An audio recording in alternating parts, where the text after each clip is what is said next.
महाराज म्हणतात की देवा आम्हाला बाकी काही नको, काही नको, नलगे मुक्ती धन संपदा, अरे ज्याची अपेक्षा आम्ही देवाकडे करतो, मुक्ती पाहिजे, मुक्ती करता सगळे पळतायत, मुक्ती मिळाली पाहिजे, मुक्ती मिळाली पाहिजे, पण ती मुक्ती सुद्धा महाराजांना नको, नलगे मुक्ती धन, अरे ज्या पैशा करता आपण पळतो, मरतो, तो पैसा सुद्धा माझ्या तुकोबऱ्यात नको आहे. बऱ्याच लोकांचा असा गोड गैरसमज आहे की महाराज लोकांना काही नसतं म्हणून ते कीर्तन करतात, आपला गैरसमज आहे.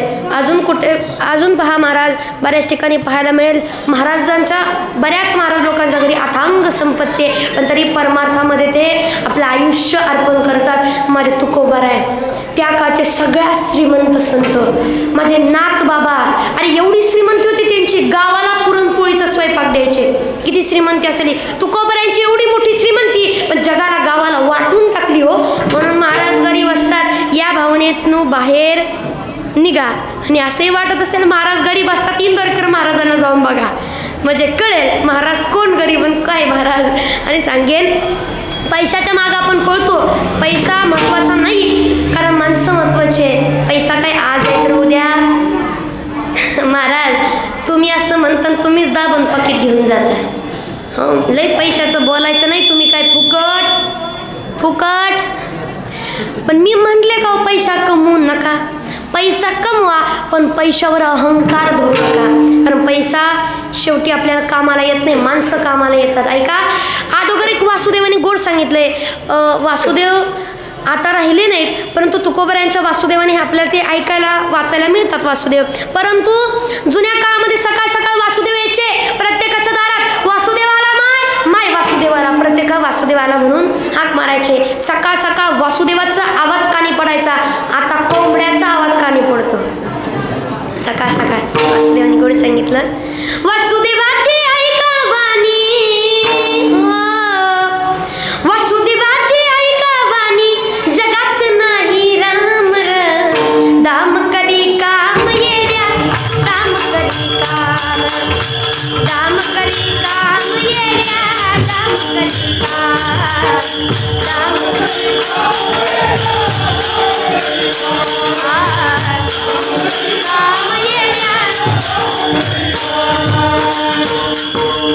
किती गोड सांगतात ऐका, पैशाची लागली न्यारी, तन पोराला त्याची आवड, आई सोडून घेतोय पेपर, पैशाच्या मागची धावड, जन्मापासून सारी माणसं, जन्मापासून सारी माणसं या पैशाचं गुलाम, दाम करी काम येड्या, दाम करी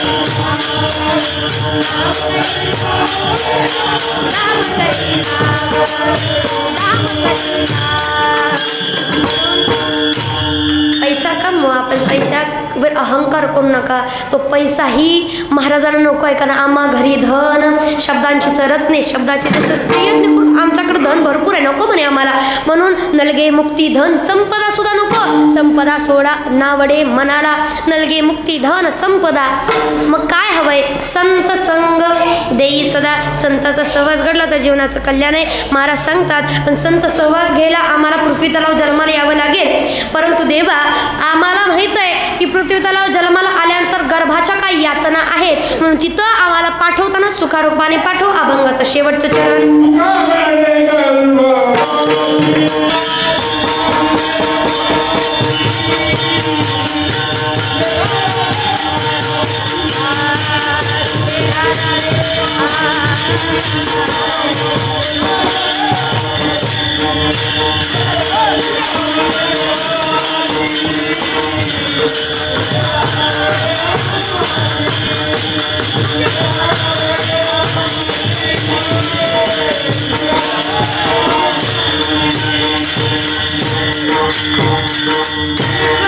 माऊली ज्ञानराज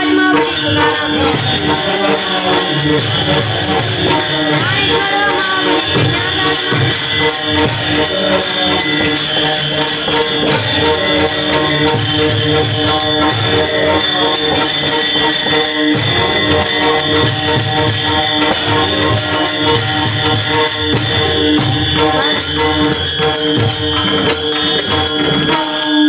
महाराज म्हणतात खूप वेदना आहेत गर्भामध्ये, कारण काय सांगू गर्भीची यातना मज भोगिता नारायण मांस मळ मूत्र जाना तुझं क्षणोक्षणात असेल. तुला तर माहीतच आहे देवा, नाटामध्ये सांगतात. एवढं काही पाहायला आपल्याला वेळ नाही, वेळेपुढे आपल्याला जाता येत नाही. परंतु अगदी चिंतन या ठिकाणी थांबवत असताना संपवत असताना एक जलद गतीने महाराष्ट्रभर फिरत असताना ज्या 3 गोष्टी सांगतो ते पटकन सांगेल, पुढे चालेल. पहिली गोष्ट ऐवलाची सेवा करा. ऐवलाची सेवा करा, कारण मातृदेव भव पितृदेव. बरीच लोक म्हणतात महाराज देवा धर्माचं कीर्तन सांग चला, काय आईबाप लावले. पण महाराज लोकांचे आभार माना, कारण महाराज लोक जे आईबाप सांगतात ना त्याच्यामुळं हे वृद्धाश्रमामध्ये आईबाप पाठवायचे बंद केले. का? महाराजांनी बघितलं तर महाराज अख्ख्या गावात आपलं नाव सांगाय बसलंय. याच्या भीतीने लोक सांभाळाय तरी लागलेत. महाराज म्हणून माझं सांगणं आहे ऐवलाची सेवा करा, कारण खरे देवते आहे. इथं बरीच लेकरं बसलेली आहेत. लेकरांना माझं खास सांगणं आहे, सकाळ सकाळ देवाच्या नाही पाया पडला तरी चालेल, नाही कुठल्या देवाकडे गेला तरी चालेल, सकाळ सकाळ फक्त आपल्या आईवलाच्या चरणावर नतमस्तक व्हा, आईवलाचं दर्शन घ्या. कारण आईवलाचं तुम्ही जर दर्शन केलं किंवा आईवडिलांचे तुम्ही जर पाय पकडले, जगात कुणाची पाय पकडायची वेळ पडत नाही, त्यांचे पाय पकडून जीवनाचं कल्याण होईल हे कळालं पाहिजे. आणि माझं आईवडिलांनाही प्रत्येका सांगणं आहे की तुम्ही चांगले वागा, कारण लेकरं तुमचं शिकत असतात. जैसा स्वभाव मायबापांचा ज्ञानोबराय सांगून गेले, जैसा स्वभाव मायबापांचा आपत्य बोले जरी बोबडी वाचा. म्हणजे लेकरू जरी बोबडं बोलत असलं तरी ते नीट ऐकतं आपले आईबाप काय बोलतात. तुम्ही तुमच्या आईवडिलाची सेवा केली तर तुमची लेकरं तुमची सेवा करणार आहेत. आपलं लेकर शिकत असतात, आपण काय त्यांना देतोय काय ते बघत असतात. म्हणून आपण व्यवस्थित केलं ना महाराज, आपण सेवा केली तर तेही करणार आहे. आईवडिलाची सेवा करा, कारण आईवडिलामध्ये सुद्धा आपले साधू संत दिसल्याशिवाय राहणार नाही. भक्ती तशी जर सेवा केली तर. दुसरी गोष्ट सांगेन, मुलगी मारू नका असं म्हणणं आता अवघड झालंय बरं का. तुम्ही म्हणसाल तू पोरगी आहे म्हणून म्हणतेय, पण असं नाही. मुलगी मारू नका म्हणणं अवघड झाले, कारण आता कोणी मुलगी मारत, आता मुलगी मारली पोरं बिना लग्नाची मेली, त्याच्यामुळे कोणी मारत. कारण खरं सांगू एवढी पोरं बिना लग्नाची राहिलेत. सहज आम्हाला म्हणते तो काल आला मावशीचा फोन, वडिलांना लय फिरताय तुम्ही बघा की एखादी, आम्ही त्याच्या वारीच फिरतोय. हो बघा एखादी म्हणले लय अवघड होतं महाराज. हो एवढी लेकरं बिना लग्नाची राहिलेत. याला चुका कुणाच्या आहेत माहिती आहे का? पोराच्या आई बापाच्या. कुणाच्या? लक्ष आहे ना? पोराच्या आई बापाच्या. का? तुम्हालाच पाहिजे होतं वंशाचा दिवा, वंशाचा दिवा, वंशाचा. आता एवढं दिवस झालं की दिव्याला पंत्या कुठनं आणत्या पंत्या. पहा लय अवघड आहे महाराज. म्हणून माझं सांगणं आहे की आता कोण मुलगी मारत नाही, म्हणून फक्त एक म्हणेल मुलींचा सन्मान ठेवा.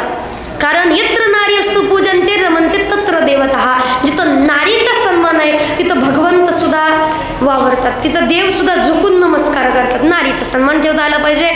आणि सांगेन मुलांना चांगले संस्कार द्या, जेणेकरून आपल्या घराचं नाव उंच होईल. आणि मुलांना सांगू तुम्हाला एवढी लेकरं आहेत ना, आपल्यातली बरीच लोक म्हणतात परमार्थ अशा वयात करावा. आता हे म्हातारे आजोबा लोक जे आहेत, आजोबा लोक जे आहेत यांच्या वयामध्ये परमार्थ करू म्हणतात, अजिबात नाही. या वयामध्ये परमार्थ करा, या वयामध्ये सार्थकी लागतो. तर तसं संस्कार देणं सुद्धा गरजेचं आहे, पण आम्ही करत नाही. त्याचं कारण थोडं बारकाईने पहा. सीताराम महाराजांच्या मंदिरात बसलाय, नामचिंतन. आता श्रीरामांचं तर भजन आपल्याला करायचंच, परंतु थोडं सांगून जाईल मी. नामचिंतन करायला कीर्तनात बसलं, भजनात बसलं की आपल्याला जांभळे येतात, शिंक लागते. त्याचं कारण काय माहिती का?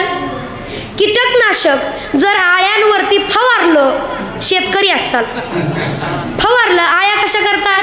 वळवळ वळवळ वळवळ वळवळ. हा, लई वळवळ झाली ती. तसं आपलं पाप कीर्तनात बसल्यानंतर वळवळ वळवळ वळवळ वळवळ वळवळ वळवळ. का? अरे बाबा नको बसू इथं, मी संपून जाईल, मी मरून जाईल, उठ म्हणून जांभळ्याव जांभळ्या, खोकल्याव खोकलं, शिंकाव शिंक, झोप तर लागणार, डुलकी तरी येणार. हे काय आहे? तर पाप आहे जे वळवळ करते. म्हणून सांगेन, आपलं पाप जळेपर्यंत उठायचं उठायचं. महाराज जाईना का गेला तरी उठायचं. पाप जाळूनच उठायचं. जळतंय महाराज, साधू संतांच्या सानिध्यात बसून नामचिंतन केलं तर जळणारच. पण मला सांगायचं होतं की या वयामध्ये परमार्थ करा. आज हे लेकरू एवढं छोटं दिसतंय का नाही महाराज? हे छोटंसं आहे, दिसायला छोटं आहे, करामती नाही आहे. करामतीमध्ये तसल्या करामती नाही. आज भले भले गायकाला ते मागं सारत आहे. मी पण त्याला पहिल्यांदा स्टेजवर कुठेतरी पाहिलं होतं महाराज. हां, पंढरपूरला पाहिलं होतं. आता काय आम्ही गुरुबंधूच आहे, एकाच गुरुकडे शिकलेलो आहोत. आणि जेव्हा त्यांनी पेटी घेतली तेव्हा माझ्या मनामध्ये हे लेकरू काय म्हणणार आहे, स्वरात जायला असंच म्हणाल तसंच म्हणाल. पण ह्याने जे म्हणायला चालू केलं, मी कधीच कोणाचे शूटिंग काढून घेत नाही, पण त्याचा व्हिडिओ अजून माझ्याकडे आहे, कारण ते आवडलंच महाराज. आणि अशी लेकरं पोटाला यायला पुण्यही लागते. नवे नवे आईबापाचं पुण्य म्हणून अशी लेकरं पोटाला येतात. आपल्यावर शेवटी आहे महाराज. म्हणून नामचिंतन केलं तर नाम पुढं चालवणारे सुद्धा येतात महाराज. चांगले मुलांना संस्कार द्या आणि व्यसन करू नका. बस या ठिकाणी जास्त काही न बोलता सेवेला पूर्णविराम तर आपल्याला द्यायचा आहे, पण तत्पूर्वी आपण सगळ्यांनी हाताने टाळी वाजवून मुखाने भगवंताचं श्रीरामांचं गोड असं भजन करूया. श्रीराम जय राम जय जय राम. टाळी टाळी, सगळ्यांची टाळी वाजली पाहिजे. सगळे जेवढे जेवढे जागृत आहेत, मंदिरातले जेवढे जागृत आहेत, प्रत्येकाची हा टाळी टाळी. श्रीराम जय राम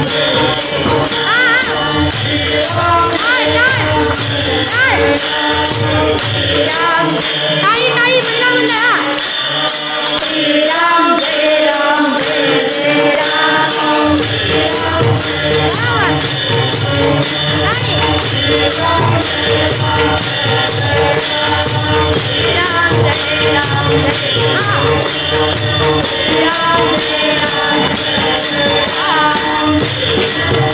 सगळे म्हणताय ना, कोण भजन करायचे भजन, ज्यानेकरून स्वतः प्रभू श्रीराम आपल्या पुढे अवतरित झाले पाहिजे.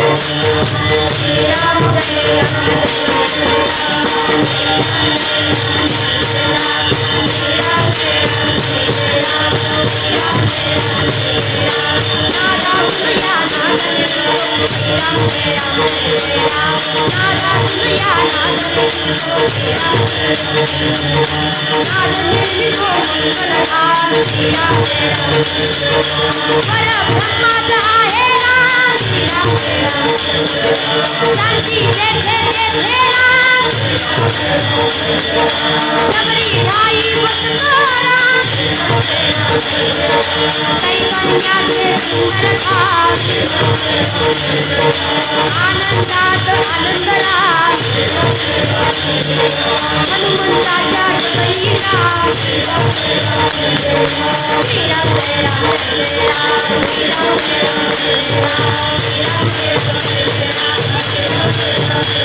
कार्यक्रमाअभावी जरा माझा घसा बसलाय, म्हणून माझी इच्छा आहे. आता नानांनी तर पाहिलं असेल, मी फक्त वरण भात खाऊन आली आहे, त्याच्यामुळे एवढा वर आवाज माझा जाई नाही महाराज. पण तरी मी नटते याला की नानांच्या घरी जेव्हा आम्ही होतो मला नीट बोलता येत नव्हतं. कीर्तन कसं पार पडलं तेच माझा प्रश्न आहे, कारण शेवटी आता त्यांच्यासमोर आहे म्हटल्यानंतर ते तर होतच होतं महाराज.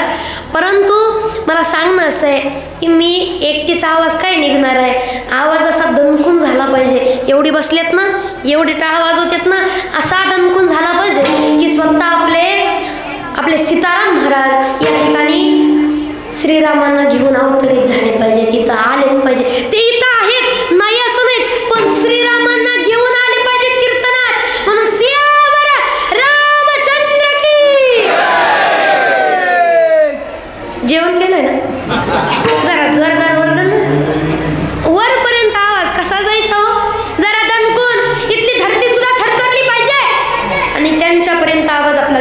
पाहिजे. सियावर रामचंद्र की, सियावर रामचंद्र की, सीताराम महाराज की.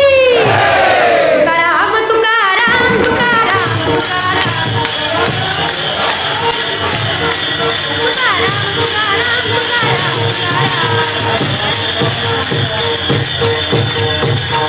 या ठिकाणी गोड अशी सगळ्यांनी साथ दिलेले आहे.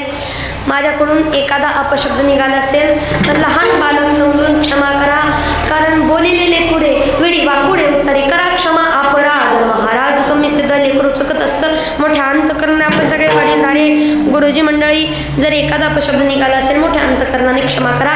झालेली सेवा श्री संत सीताराम महाराजांच्या चरणी. आता इथला महिमा एवढा आगाध आहे जो आपल्याला वर्णन करता येणार नाही, तेवढा वेळही नाही आपल्याकडे. म्हणून झालेली सेवा सीताराम महाराजांच्या चरणी तुम्हा सर्व त्यापूर्वी गोड अशी साथ दिलेले. म्हणून आपल्या वादकांसाठी एकदा जोरदार टाळ्या झाल्या पाहिजे.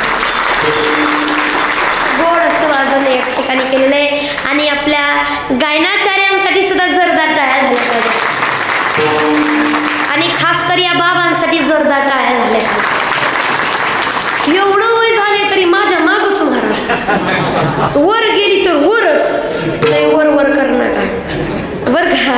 पण खरंच अशी म्हणणारी आवडतात मला, पण भेटतच नाही. तू खरं सांगू कितीतरी मोठमोठे आणि गेलं का नाही वरच्या भागाला, आणि गायक असे 6-7 असतात विशारद झालेले. द्या त्यांच्याकडं माहीत, पोरीच्या मागं गाव आहे आम्ही गाणार. बरं वाटलं बरं का बाबा, अशी माणसं असली पाहिजेत. पण जाताना तुम्हाला डिक्कीत घालूनच नेणार आहे. गोड अशी त्यांनी साथ दिली. आणि गोड खरं म्हटलं त्या सगळ्या कार्यक्रमाची शोभा ज्यांनी वाढवली, गोड अशी आपली सिस्टीम, म्हणून त्यांच्यासाठी जोरदार टाळ्या. आणि या ठिकाणी आपले शूटिंगवाले दादा आहेत. आता ते पुढे असल्यामुळे मला काही लय बोलता येत नाही. तर तुम्ही म्हणाल महाराज बरंच बोललाय तुम्ही बास करा आता, पण तरी सुद्धा ते पुढे आहेत. त्यांनी या ठिकाणी साथ दिली, म्हणून त्यांच्याकरता जोरदार टाळ्या. असणारी सर्व मंडळी, इथले जे सप्ताहाचे आयोजक नियोजक आहेत त्या सगळ्यांसाठी एकदा जोरदार टाळ्या. तुमच्या जेवणाचं मला माहीत नाही, पण आमच्यासाठी एकदा 5 मिनिटात त्या मावशीने गोड असा स्वयंपाक तयार केला होता, त्यांच्यासाठी जोरदार टाळ्या झाल्या पाहिजे. गोड स्वयंपाक होता बरं का, खरंच लय चांगला होता. पण कीर्तनाच्या अगोदर खाऊनच जमत नाही, नाहीतर लय खातीची इच्छा होती मला. सुंदर स्वयंपाक झाला होता, सुगरणच होती, सुंदर स्वयंपाक होता. आणि या ठिकाणी नवल म्हणजे कधी तुम्ही बघा की एका कीर्तनकाराच्या कीर्तनला कीर्तनकार उपस्थित राहत नसतं, पण या ठिकाणी कीर्तनकार असून माझे गुरुवर्य रोंगे नाना या ठिकाणी उपस्थित आहेत. म्हणून हे मात्र भारी न सांगता कळलं. आणि गोड अशी तुम्ही साथ दिली म्हणून तुमच्यासाठी सुद्धा जोरदार आहे. अशीच साथ देत चला, अशीच भगवंताची सेवा करत चला. या ठिकाणी झालेली सेवा सीताराम महाराजांच्या चरणी, तुम्हा सर्व माबापांच्या चरणी, गुरुवरे सुळबाबा, गुरुवरे माझे वडील, गुरुवरे रोंगे नाना, सर्वांच्या चरणी समर्पित करून सेवेला पूर्णविराम.